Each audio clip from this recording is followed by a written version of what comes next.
हम बात करेंगे आरआरबी एनटीपीसी में 1 फरवरी को जो क्वेश्चन पूछे गए थे गणित के, उन प्रश्नों की बात करेंगे आज की वीडियो में। तो मैथ्स एनालिसिस का वीडियो है दोस्तों। जितने भी स्टूडेंट हैं, रेलवे की तैयारी कर रहे हैं, एनटीपीसी की तैयारी कर रहे हैं, तो पूरा वीडियो अंत तक देखते रहिए, आपको पता चल जाएगा किस तरह के प्रश्न एग्जाम में पूछे जा रहे हैं। तो चलिए स्टार्ट करते हैं दोस्तों। पहला क्वेश्चन है आपका, कुछ बकरियां तथा कुछ मुर्गे हैं, यदि उनके सिरों की संख्या 42 है और पैरों की संख्या 138 है तो बकरियों की संख्या कितनी है, ये पूछ रहा है दोस्तों क्वेश्चन में। ये प्रश्न आपने पहले भी सीखे होंगे और एग्जाम में भी आते हुए देखे होंगे, लेकिन आपको मैं आज एक ऐसा तरीका बताऊंगा कि आज आप इस तरीके को सीख लेना, फिर दोबारा जरूरत नहीं पड़ेगी इन प्रश्नों को सीखने की। तरीका क्या है देखिए, मैं आपको बताता हूं। इन प्रश्नों में क्या होता है, एक 4 पैर वाला जानवर होता है, एक 2 पैर वाला होता है। तो 4 पैर वाला जानवर दोस्तों कौन सा दे रखा है, बकरी दे रखी है, तो बकरी लिख लीजिए। 2 पैर वाला दोस्तों क्या है, मुर्गा दे रखा है, तो आप मुर्गा लिख लीजिए। क्लियर दोस्तों, इतनी बात। आगे क्या करना है, सिरों की संख्या लीजिए हमेशा। सिरों की संख्या कितनी है, 42, तो बकरी के भी सिर 42 ले लीजिए और मुर्गे के भी सिर 42 ले लीजिए। इतनी बात क्लियर है। अब देखिए, बकरी के कितने पैर होते हैं, 4, तो 4 से मल्टीप्लाई कर लीजिए। मुर्गे के 2 पैर होते हैं तो 2 से मल्टीप्लाई करिए, कितना हो जाएगा, 4 दूने का 8 हो जाएगा, 4 चौके 16, 168 हो गया। यहां मल्टीप्लाई करेंगे, 42 दूनी कितना हो जाएगा, 84 हो गया। ठीक है दोस्तों, बस इसी को सॉल्व करेंगे। कैसे, बकरी दे रखा है तो हम एक तरफ बकरी लिख लेते हैं, मुर्गा दे रखा है दूसरी तरफ हम मुर्गा लिख लेते हैं। ठीक है, बकरी के कितने निकल के आए हैं, 168, तो आप यहां पर 168 लिख लो। मुर्गे के कितने हैं, 84, तो 84 लिख लो। और टोटल कितने हैं, 138, इसे लिख लेंगे बीच में। यही तो होता है दोस्तों हमारा एलिगेशन मेथड। तो एलिगेशन मेथड लगा दीजिए, आपके क्वेश्चन का आंसर आ जाएगा दोस्तों। ठीक है, एलिगेशन मेथड में क्या करते हैं, क्रॉस अंतर। 168 में से 138 को घटा देंगे दोस्तों, कितना बचेगा, 30 बचेगा। 138 में 84 घटा देंगे, कितना बचेगा, 54 बचेगा। अभी इसे कटा के छोटा कर लेंगे। 2 से दोस्तों ये भी कटेगा 27 बार, 2 से ये भी कटेगा 15 बार। क्लियर है।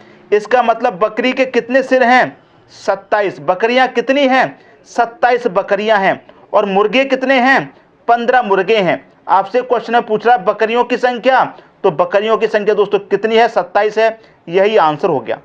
क्लियर है। चाहो तो चेक भी कर सकते हैं। टोटल सिर कितने हैं, 42 हैं। अगर आप 27 को और 15 को जोड़ेंगे तो कितना मिलेगा, दोनों का योग 42 ही तो मिलेगा। तो ये भी चेक कर लिया। इनके पैरों की संख्या 138 है, चाहो तो आप इसे भी चेक कर सकते हैं।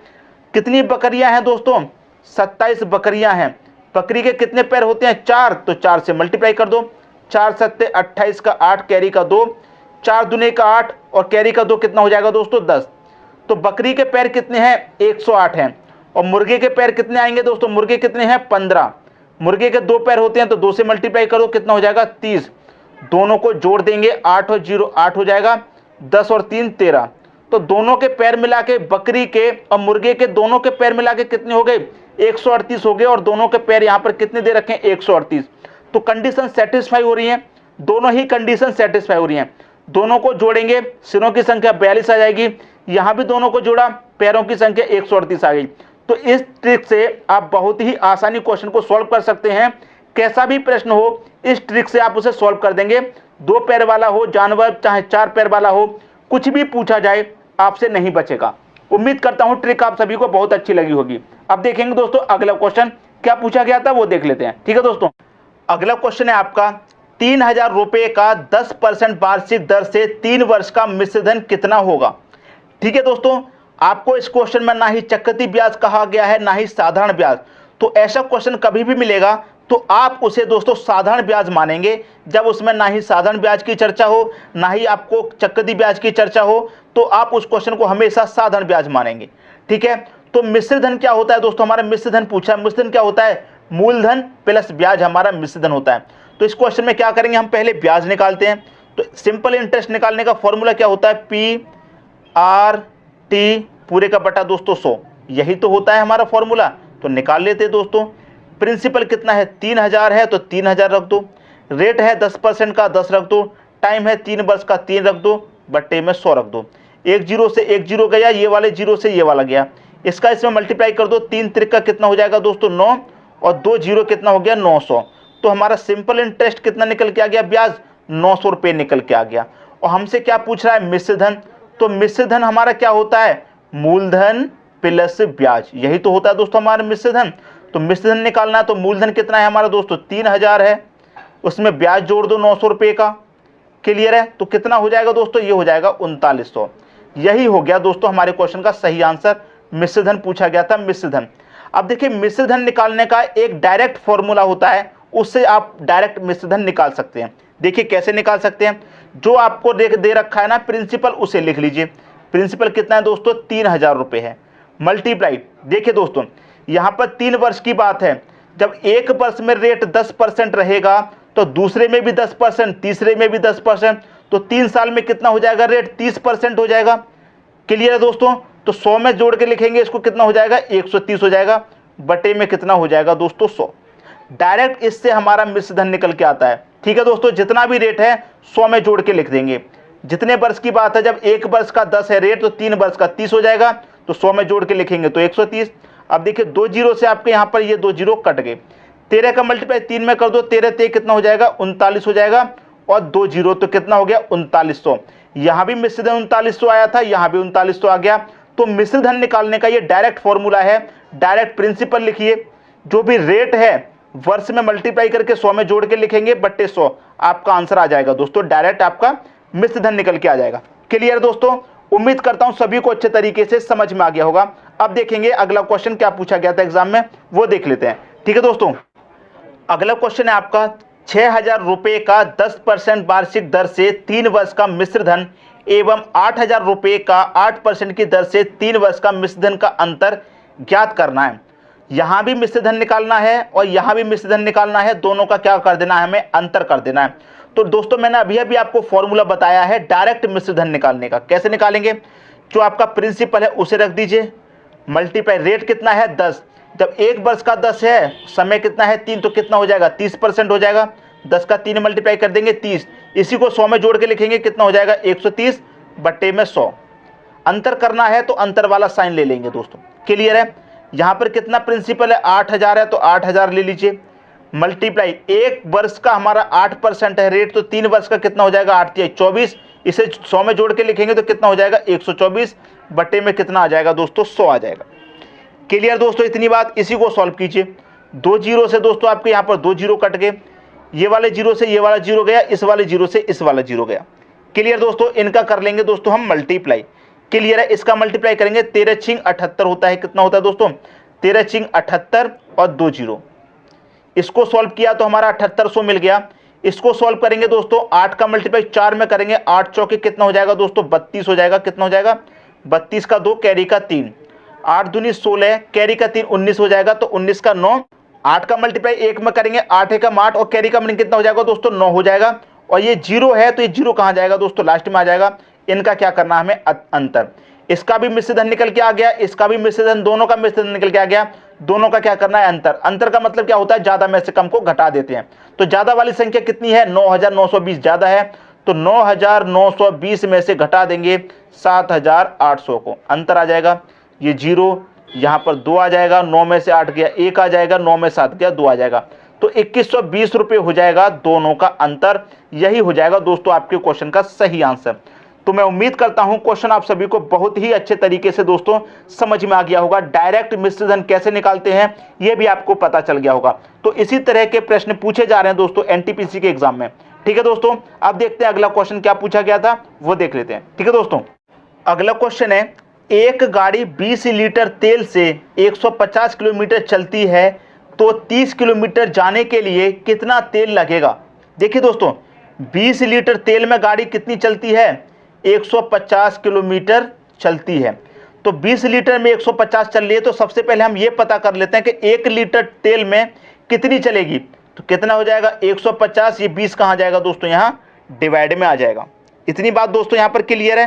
तो इसे हम सॉल्व करेंगे तो कितना आ जाएगा दोस्तों, 0 से 0 कटा, 2 से 15 काटूंगा मैं 7.5 आ जाएगा।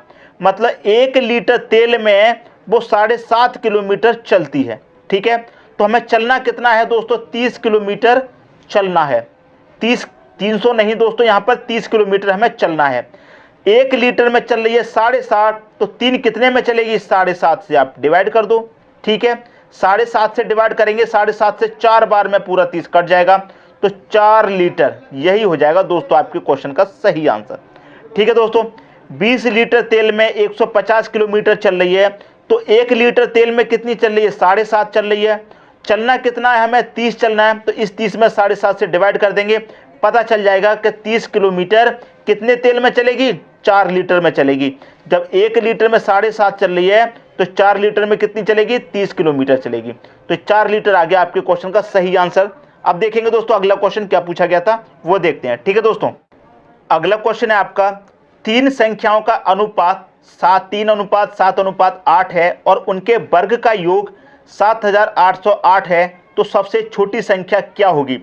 यह प्रश्न पूछा गया था दोस्तों 1 फरवरी को, जो 1 तारीख को पेपर हुआ है उसमें। ये सभी प्रश्न दोस्तों 1 तारीख के वाले हैं, जो 1 तारीख को एनटीपीसी का पेपर हुआ है उसमें ये क्वेश्चन सभी पूछे गए हैं। अब देखिए यहाँ पर कितनी संख्या? 3, तो हम 3 संख्या यहाँ पर ले लेते हैं, पहली संख्या, दूसरी संख्या और ये हो गई तीसरी संख्या। इनका अनुपात है दोस्तों 3:7:8, ये दोस्तों इनका अनुपात है।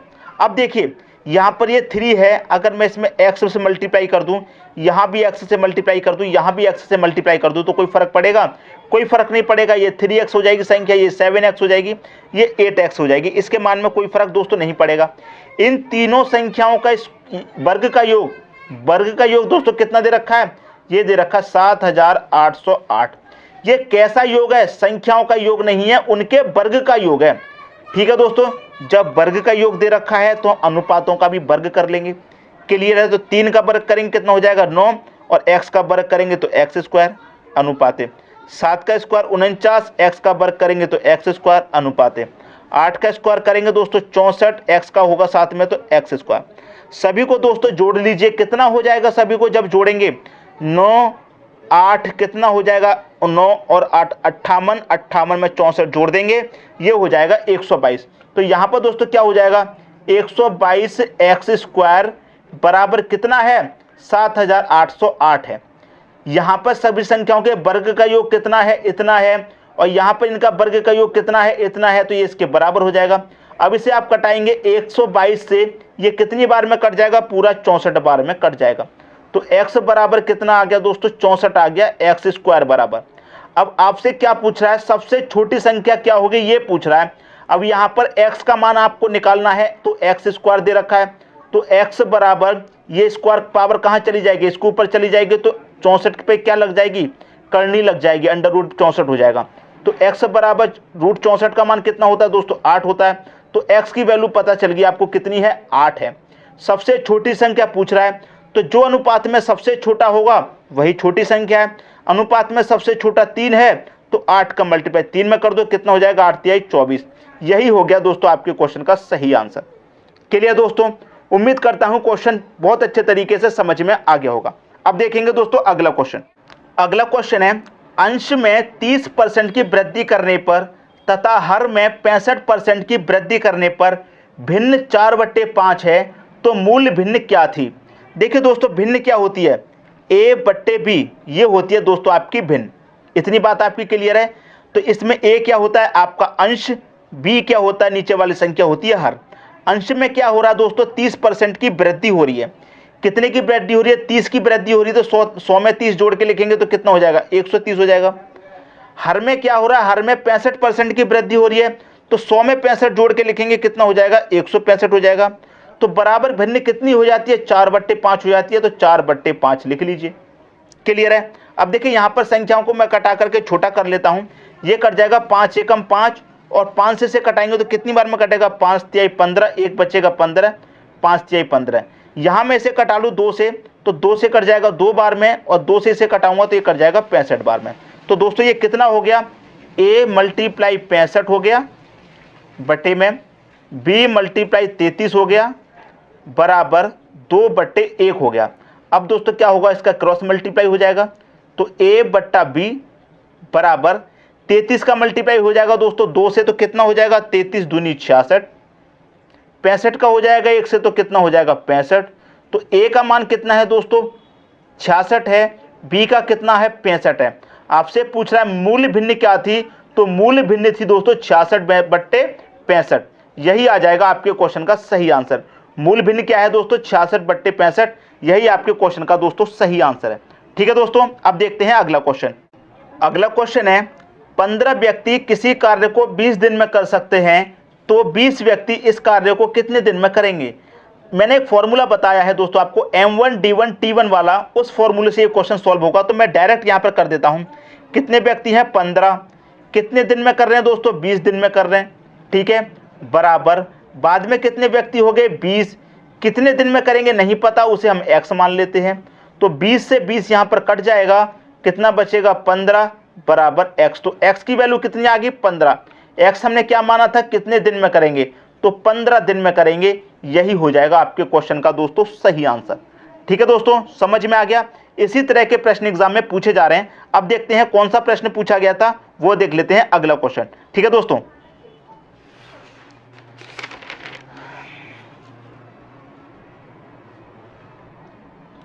देखिए अगला क्वेश्चन क्या पूछा गया है। षष्ठभुज की एक भुजा 5 सेंटीमीटर है, तो क्षेत्रफल ज्ञात करें। यहां पर मैं लिख देता हूं, जो आपका षष्ठभुज है दोस्तों, जो आपका षष्ठभुज के क्षेत्रफल बराबर कितना होता है, मैं यहां पर लिख देता हूं। षष्ठभुज क्षेत्रफल बराबर होता है 3√2 बटे में होता है 2, और इंटू क्या होता है दोस्तों, यहां पर भुजा का स्क्वायर, मतलब a का स्क्वायर। ठीक है, बराबर। अब देखिए भुजा का स्क्वायर, भुजा कितनी है दोस्तों आपकी, 5 है, और 5 का करेंगे स्क्वायर तो कितना हो जाएगा, 25 हो जाएगा, और 25 का मल्टीप्लाई 3 में करेंगे तो ये कितना हो जाएगा, 75 हो जाएगा। बटे में कितना, 2 है, और रूट में कितना है दोस्तों, 2 है। यही हो गया आपके क्वेश्चन का दोस्तों सही आंसर, आपका क्षेत्रफल। बस इतना सा क्वेश्चन था, क्वेश्चन खत्म। क्वेश्चन में बिल्कुल कुछ भी नहीं है, और ये पूछा गया दोस्तों NTPC में। ठीक है दोस्तों, समझ में आ गया क्वेश्चन। अब देखेंगे अगला क्वेश्चन। अगला क्वेश्चन है 2/3, 4/9 और 5/6 का LCM और HCF ज्ञात करें। देखिए दोस्तों, LCM और HCF आपसे पूछा गया है। हमेशा एक चीज याद रखना, जो पूछा जाए वो निकालेंगे आप ऊपर वाली संख्याओं का।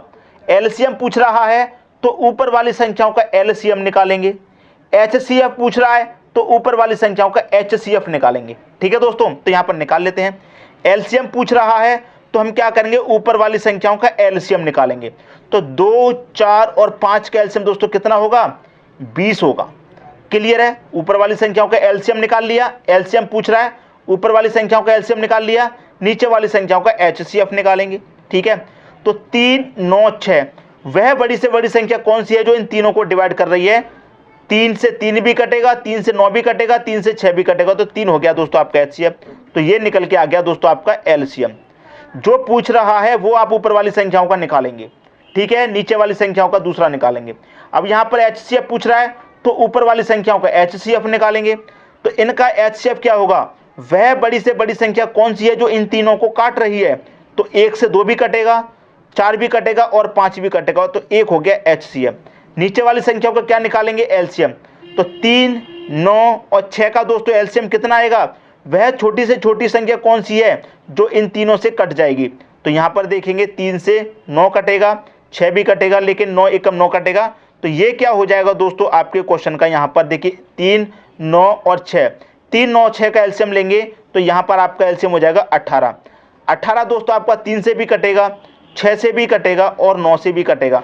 आप सोचेंगे 9 LCM हो जाएगा, तो 9 LCM नहीं होगा, क्योंकि 6 से 9 आपका नहीं कटेगा, इसलिए। तो ये कितना हो गया दोस्तों, HCF हो गया दोस्तों आपका, HCF हो गया 1/18। LCM पूछा गया था तो ऊपर वाली संख्याओं का हमने LCM निकाला, नीचे वाली संख्याओं का HCF। HCF पूछ रहा है तो ऊपर वाली संख्याओं का HCF निकालेंगे, नीचे वाली संख्याओं का LCM। हमेशा याद रखना, जो पूछा जाए वो ऊपर वाली संख्या का निकालेंगे। ठीक है दोस्तों, समझ में आ गई बात। तो ये हो गया आपके क्वेश्चन का दोस्तों यहाँ पर सही आंसर। ठीक है दोस्तों, अब देखते हैं अगला क्वेश्चन।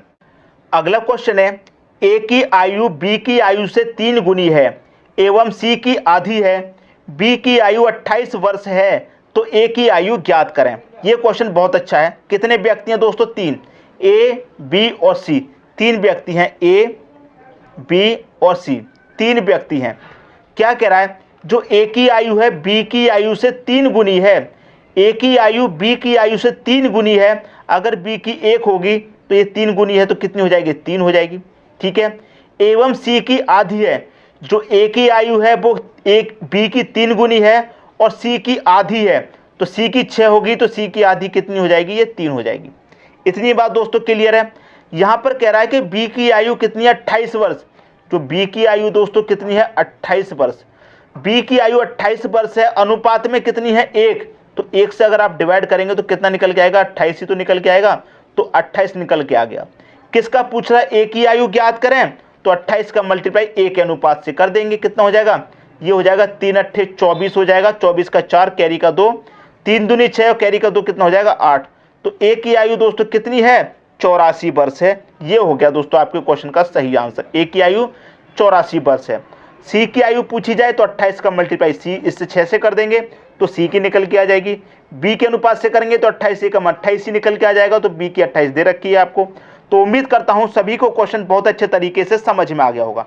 ठीक है दोस्तों, अब देखते हैं अगला क्वेश्चन। अगला क्वेश्चन है आपका, 7 साल में साधारण ब्याज मूलधन का 56% हो जाता है तो कितने वर्ष में साधारण ब्याज मूलधन के बराबर होगा। जो आपका साधारण ब्याज है वो कितना होगा, मूलधन के बराबर। अगर मूलधन आपका 100 है तो साधारण ब्याज भी कितना होगा दोस्तों, 100 रुपये होगा, तभी तो दोस्तों बराबर होगा। क्लियर है इतनी बात। अब देखिए 7 साल में कितना है रेट, 56%। तो 1 साल का कितना हो जाएगा, 56 है तो 1 साल का कितना हो जाएगा, 7 से डिवाइड कर देंगे। 7 अट्ठे 56, 8% का रेट हो गया 1 वर्ष का। क्लियर दोस्तों। तो रेट आपको पता है, ब्याज आपको पता है, मूलधन आपको पता है, आप निकाल लेंगे कितने वर्ष में, समय आप निकाल सकते हैं। क्योंकि साधारण ब्याज का फॉर्मूला आपको पता है क्या होता है, सिंपल इंटरेस्ट PRT अपॉन 100, यही तो होता है दोस्तों। इसमें रख दीजिए, यहाँ पर सिंपल इंटरेस्ट साधारण ब्याज कितना दे रखा आपको, 100, तो 100 रख देते हैं बराबर। प्रिंसिपल कितना है, प्रिंसिपल भी दोस्तों 100 है तो 100 रख दिया। रेट 8% है, 8 रख दिया। टाइम पूछ रहा है, टाइम ऐसे रहने दो, बटे में कितना, 100। अब देखिए 100 से 100 आपका यहाँ पर ये कट गया, ठीक है, 100 से 100 कट गया। 8 से इसे कटाऊंगा मैं, कितनी बार में कटेगा, 8 एकम 8, 2 बचेगा 20 हो जाएगा। 8 दूने का 16, 4 बचेगा नहीं जाएगा तो पॉइंट कितना हो जाएगा, 40, 8 पंजे 40। तो 12.5 वर्ष कितना आ जाएगा दोस्तों, 12.5 बराबर इधर कितना आया टी। तो 12.5 क्या है, वर्ष है, 12.5 वर्ष में हो जाएगा दोस्तों ब्याज मूलधन का बराबर, 12.5 वर्ष में। ये हो गया आपके क्वेश्चन का दोस्तों सही आंसर। तो मैं उम्मीद करता हूं जितने भी क्वेश्चन कराए हैं सभी क्वेश्चन आपको बहुत अच्छे तरीके से समझ में आ गए होंगे। और ये सभी प्रश्न 1 फरवरी को जो NTPC का एग्जाम हुआ है वहां से लिए गए हैं। ऐसे ही और प्रश्न देखने हैं तो कमेंट बॉक्स में जरूर बताइएगा दोस्तों। ठीक है दोस्तों, धन्यवाद।